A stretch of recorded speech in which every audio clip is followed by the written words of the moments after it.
The Traveller's Egg. I have already started to write tales of dragons in the moonlight. Experience is a battle of sacrifice, a tale of knightly fights. So with pain and blood, the story starts with a buzz. Atop a hill it sat, the power echoing, with walls of art, a deco sky, a place of healing and warriors' eyes. Many sat looking, never making ties. Countless say, its lessons are cruel, to travel to it you must be a fool. Yet onwards many warriors went, just to take a peek. Yet none come back, they die inside the keep. Then one day a traveller came, needing meat for a stew. He travelled down the road, picking up sticks and stones, insisting it would brew. A farmer called him over, so with haste the traveller ran, greeted the farmer with a smile, saying, "If you need help, I'm your man." The farmer smiled back, gently tipping his hat. "I hear you need some meat. Well, I have a chicken egg, see?" Oh, please, the traveller begged. "Listen closely," the farmer said. "Wait for this egg to hatch. Here, you can keep it warm in my hat." The farmer started to go on, yet the traveller was distracted by a song. Had he heard this song before? He had to find it, that was sure. He added the egg to his kettle. What sprang forth would surely test his mettle. So into the kettle the egg it went, with the rocks and the sticks, yet it didn't break one bit. If the traveller had looked down, he would have been astounded. Not a scratch on it. Top of rocks it sits, turning red as it warmed its bed. But the traveller was lost in song, thanked the farmer as he skipped along, humming the melody as he went. A myth, grabbing more sticks. The traveller continued down his path, sure it was a song forgotten in his past. He came along an old man, a solid cane in his hand. The traveller smiled and waved. The old man lifted his cane, told the traveller it was about to rain. The traveller looked to the sky. Not a cloud had passed him by. So in a grateful reply, "Thanks," he said, "I hope you stay dry." The old man nodded, then lifted his cane.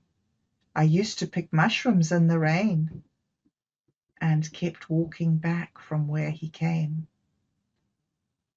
The traveller's eyes lit. Mushrooms, an egg, rocks and sticks, surely something he could brew with.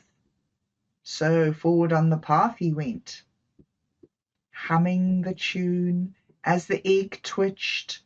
A myth, moving forward fast and swift. He must have been walking longer than he thought. What way did he come from? He forgot. He looked behind him to see his path, just a field of open grass. In front of him, corn and wheat, a metal still, perhaps something sweet.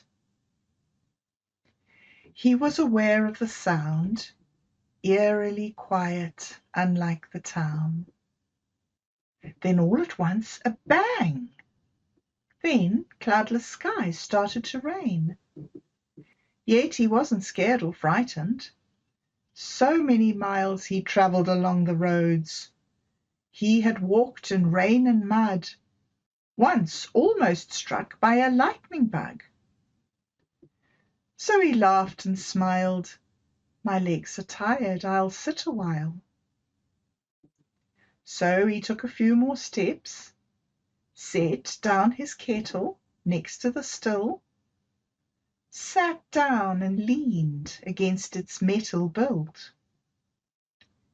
He laughed a little more at his mess, then closed his eyes and took a rest. The kettle he never checked. "This is the night," the scruffy man said. "The old man has left his stead. I saw him walk to town." The other man jumped to his feet, shoving food in his mouth to eat. He spoke, pieces flying around. "I need something to wash this down."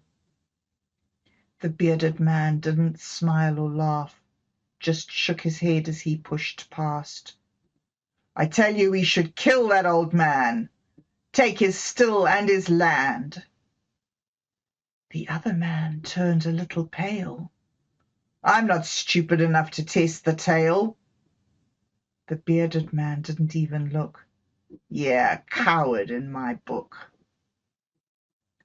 So the two men left. It wouldn't be far, just down the hill, behind the grassy field, in the woods behind the still.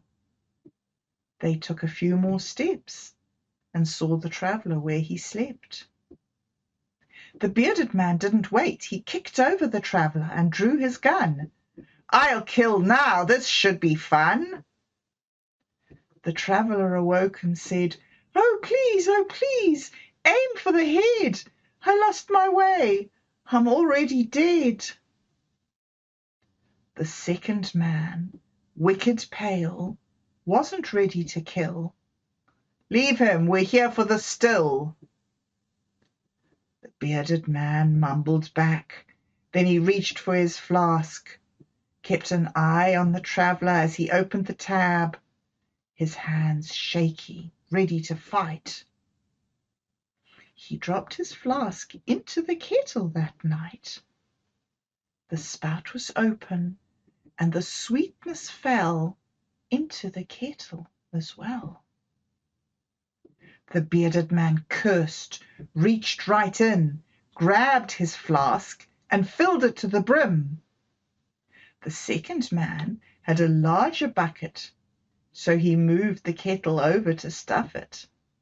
He started to fill it to the brim. Then somebody shot the two men. The traveller, shocked, looked around. A man there, the one walking to town. The old man walked slowly still, one hand on his cane, the other holding his weapon. He walked calmly to the mess, smiled and laughed, picked up the flask, took a sip, and looked at the traveller he passed. The traveller was lost for words and scared to the bone, this much is sure.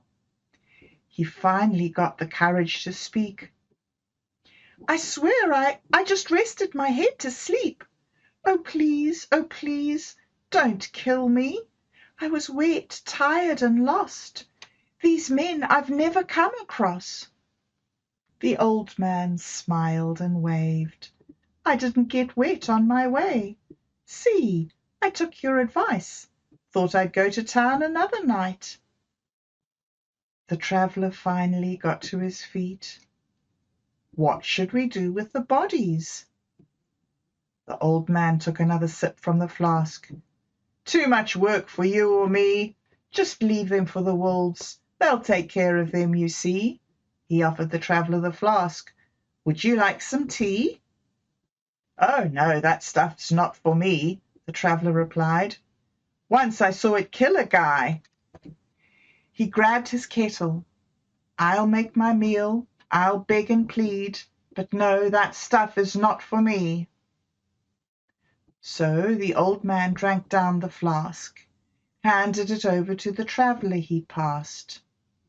"For when it's done," he smiled and laughed. The traveller thanked him. "I'll keep it safe." put the flask in his kettle to store away. I do have just one favour to ask. Do you know the way to the path? The old man lifted his cane. Think it's over that way. So the traveller onward he went, kettle in hand. A myth, a myth, I have an egg, rocks and sticks.